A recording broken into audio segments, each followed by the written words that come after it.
Si Kevin ay nagpasalamat sa buong pusong pagtanggap ng sangbayanang Pilipino. Ayon kay Kevin, first dream niya talaga ang pag-arte at hindi niya akalain na magiging posible ito. Ito ang kanyang sinabi nang ipinost niya ang trailer ng Hello Love Again sa kanyang Instagram account.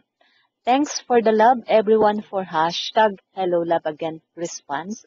Acting is my first dream. I didn't think it was possible, but through the years, I've gained more confidence because of the opportunities and encouragement I've been given and a majority from the Philippine community.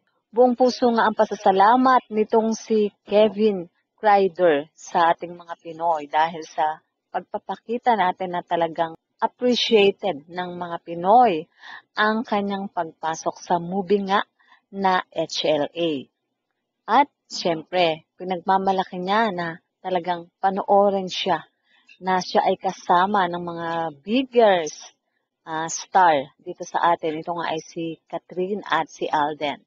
Catch me, get in between at Bernardo Cat at Alden Richard 02 in #Hello Love Again, premiering November 13 in the Philippines. So, yan nga yung kanyang isa pang post sa IG.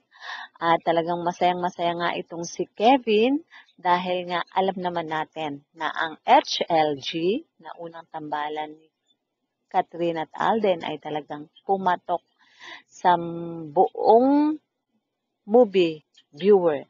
At ngayon nga, eto, pumasok na ulit ang HLA. Pero ang katanungan nga ng marami, siya ba ang hadlang sa kaligayahan nga ni Ethan at ni Joy? So, yun talaga ang isang kaabang-abang.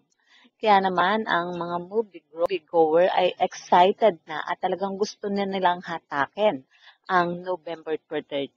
Ang November 13 para malaman nila talaga kung ito ba talagang si Ethan at si Joy ay tuloy ang ligaya.